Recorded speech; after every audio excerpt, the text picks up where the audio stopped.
country are converging on Graceland, trying to get into view the body of the 42-year-old king of rock and roll. The world is shocked by Elvis Presley's sudden death after attempts to save his life failed.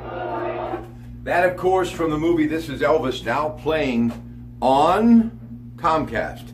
Elvis Presley dying today, 40 years ago, August 16, 1977, at the age of 42. All right, folks, let me give a little love to some good folks. And by the way, the window of opportunity, my little gnome from Window Nation saying hello, America. I love this guy. Anyway, Barbara's on the 3rd. Cassie Montel, Amy Polziani, there you go. Look for these in your neighborhood, folks, so when you take a little off the sides, you can take a little less out of your wallet.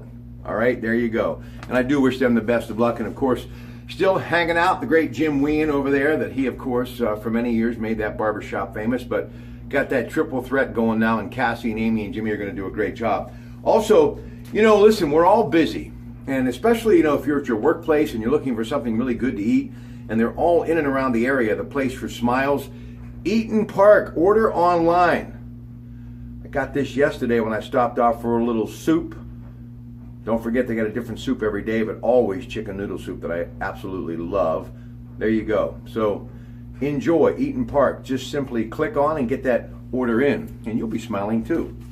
Now, you know how much I love public education and teachers everywhere at all levels.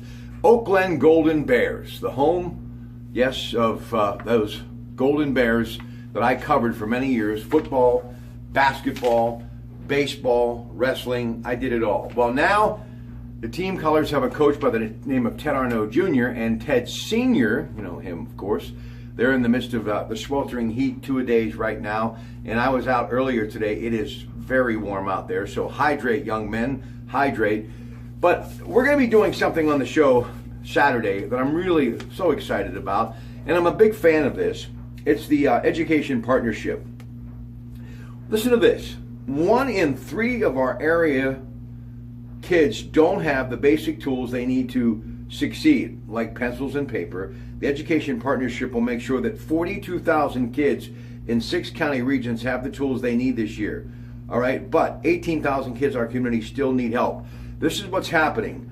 Park the Bus, August 19th, 9 a.m. to 4 p.m. and at 11 great local Target, I love that store, location. So bring your donations to help fill the bus with school supplies for kids in need.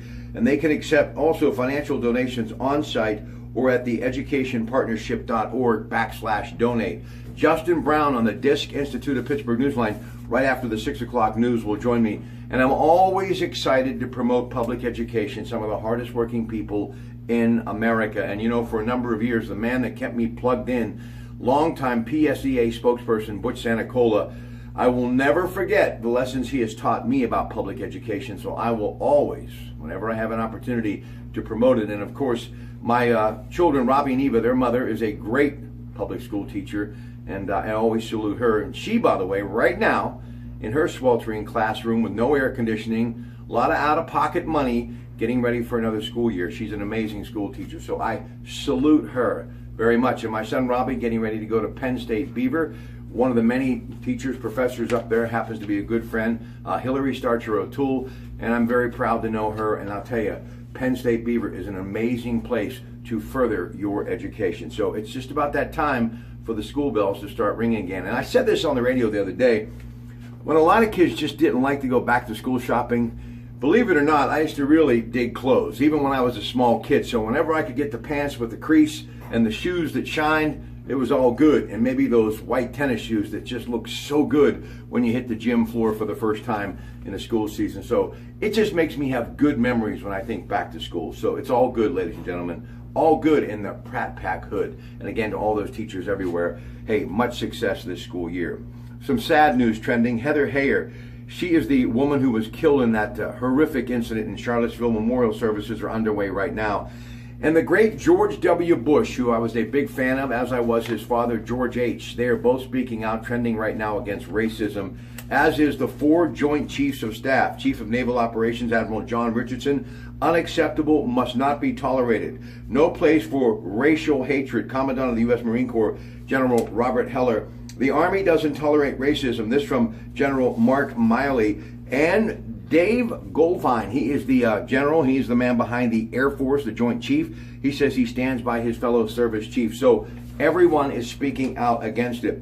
Now listen, the Washington Post wrote something today. The man who wrote it, David Rokoff. President Trump must go. Headline, Washington Post today, talking about a speech in the Trump Tower. And speaking of the president, he'll be in Phoenix next week holding a rally. So that's something to look forward to on Tuesday. And we, of course, will be covering that at News Radio 1020 KDK. And I'll have much more on my program later that night. Also, Baltimore, Confederate statue honoring Robert E. Lee, Stonewall Jackson, Robert B. Taney, author of the Supreme Court's Dred Scott opinion. They took it down. Crane came in and took it down, so it is gone. The president also tweeting today, Kim Jong-un, North Korea made a wise and reasoned decision. The alternative would have been both catastrophic and unacceptable, talking about his decision to back off as far as that possible attack against Guam. Pirates lost 3-1. Zach Davis pitched into the 7th for Milwaukee, but the Pirates, they're still 4.5 out. A lot of baseball left. They go a little after 2 today at Miller Park. Garrett Cole gets the start. You can hear the action coming up on 93.7 The Fan. And then 1-800-BUY-BUCKS. Get your tickets for tomorrow night and for the rest of the week. Because guess who's in town? The St. Louis Cardinals. So the Pirates in some must-win situations. And when they're at PNC Park, the greatest park in America, I'm sure they would love to see you root them on. Get that Jolly Roger out. Your Pratt Pack loves those buccos. Now, tonight, it's Paul Radadovich, longtime lieutenant, Pennsylvania State Police, and Jimmy Vedeka. He's the teaching pro and owner at the Beaver Valley Golf Club. For many years, the Beaver Valley Country Club, but now a public course doing extremely well, and it's a beautifully pristine manicured course. It'll be the home of Mr. Radadavich's golf tournament coming up this weekend, all to benefit the Beaver County Cancer and Heart Association.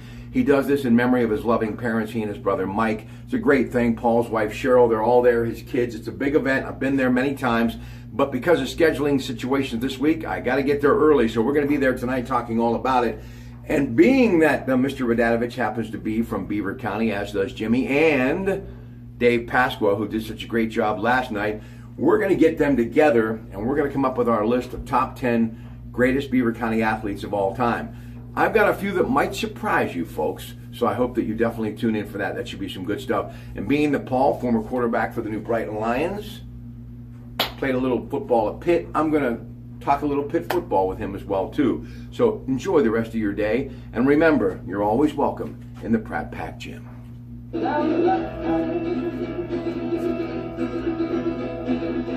Train,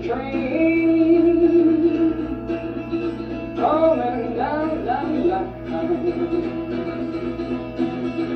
Well, that long black train